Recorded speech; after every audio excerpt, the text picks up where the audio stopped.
បាទសូមជម្រាបសួរអ៊ំពុកមីងពុកម៉ែបងប្អូនលោកយាយតាថ្ងៃនេះខ្ញុំមានកិត្តិយសណាស់ដែលបានមកធ្វើការបង្ហាញនៅរូបភាពមួយចំនួនដែលពួកខ្ញុំមិត្តភ័ក្តិរបស់ខ្ញុំទៅផ្សាយអននេះបាទហើយបន្ទាប់ពីចេញពីផ្សាយអនមកគេសតុំរភ្លៀងហើយនេះគឺជារូបភាពដែលមេឃមុននឹងភ្លៀងនៅទីក្រុងភ្នំពេញ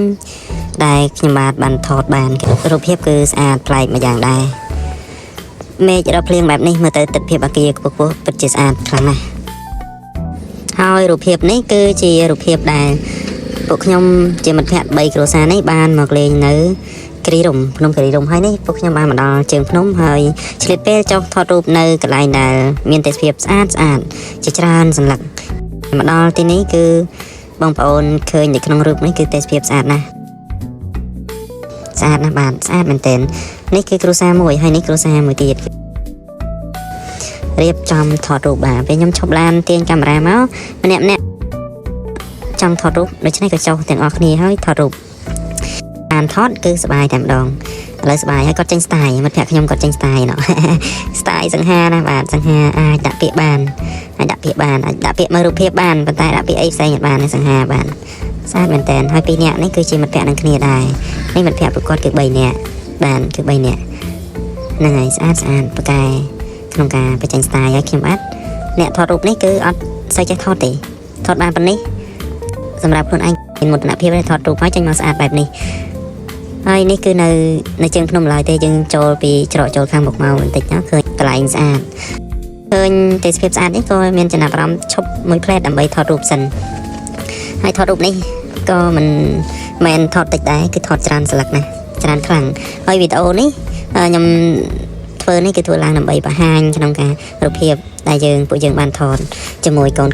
ជាមួយមិត្តភ័ក្តិមើលអត់អស់ពេលខ្លះមើលអត់ទេរកមើលគឺមើលអត់អស់ទេដូច្នេះក៏ធ្វើជាវីដេអូបែបនេះទៅដើម្បីងាយស្រួលក្នុងការមើលហើយនេះគឺដល់មកកន្លែងទៀតហើយអញ្ចឹងយើងឡើងពីក្រោមនោះមកដល់ពាក់កណ្ដាលភ្នំហើយទេសភាពនៅតំបន់នេះក៏មិនចាញ់ខាងក្រោមប្រហែលដែរគឺស្អាតខ្លាំងហើយនេះគឺចលងភ្នំពីភ្នំមួយទៅភ្នំមួយឃើញថាមានភាពស្អាតមែនតើទៅម្ដងហើយមានអារម្មណ៍ថាចង់ទៅម្ដងទៀតទៅហើយចង់ទៅទៀតហើយដំណើរកំសាន្តលើកនេះពួកយើងជុំគ្នាទាំង3គ្រួសារនេះគឺជុំគ្នាមកតាម៉ាក់ប៉ា3នាក់ម៉ាក់3នាក់និងកូន3នាក់ទេហើយស្បាយគួរសមដែរលើកនេះទៅធ្វើតែតែវារៀងហត់បន្តិចមែនក្នុងការរៀបចំចម្អិនម្ហូបអាហារដើម្បីទៅហូបនៅខាងលើហត់ហើយយើងធ្វើដំណើរតែមួយថ្ងៃទេរួចចុះមកវិញហើយយើងបានទៅហូបអាហារនៅខាងលើដែរប៉ុន្តែនៅវីដេអូនេះខ្ញុំមិនទាន់ដាក់អស់ទេហើយនេះគឺរូបភាពមួយទៀតហើយគេថាប្លែកគេថាស្ទាយបាទបងប្អូនអត់ដែរបានធ្លាប់ថតស្ទាយបែបនេះជាមួយមិត្តភក្តិបងប្អូនទេអាចសាកល្បងយករូបភាពនេះទៅធ្វើជាគំរូថតបានអញ្ចឹងប្លែកអត់តាន់ដែរឃើញគេថតឲ្យដល់ពេលខ្ញុំអញ្ចឹងខ្ញុំថតបែបនេះជាមួយនឹងមិត្តភក្តិរបស់ខ្ញុំហ្នឹងហើយរូបភាពខ្លះប៉ុណ្នេះសង្ឃឹមថាបងប្អូនអធិស្ឋានហើយមានអីអាចជួយផ្ដល់ជាយោបល់ក៏ដូចជាអ្វីដែលថ្មីឲ្យខ្ញុំយកធ្វើជាបទពិសោធន៍ខ្លះផងព្រោះរាល់ថ្ងៃនេះខ្ញុំអត់សូវបានថតជារូបភាពឬជាវីដេអូទេអត់ចេះថតទេកន្លងមកខ្ញុំថតដែរប៉ុន្តែខ្ញុំអត់ថតទេសភាពឬក៏ថតចឹងទេគឺខ្ញុំថតបែបជាគ្រឿងចាក់បែបថតគ្រឿងចាក់ផ្សេងគ្រឿងម៉ាស៊ីនអីផ្សេងដូច្នេះការថតរូបបែបនេះគឺអត់ចេះទេអញ្ចឹងសង្ឃឹមថាបងប្អូនផ្ដល់នៅអនុសាសន៍ក៏ដូចជាយោបល់បន្ថែមផ្សេងហើយនេះខាងក្រោយនេះគឺជារូបភាពដែលធ្លាប់ទៅដើរលេងជាមួយមិត្តភ័ក្តិដែរកន្លងមកគឺ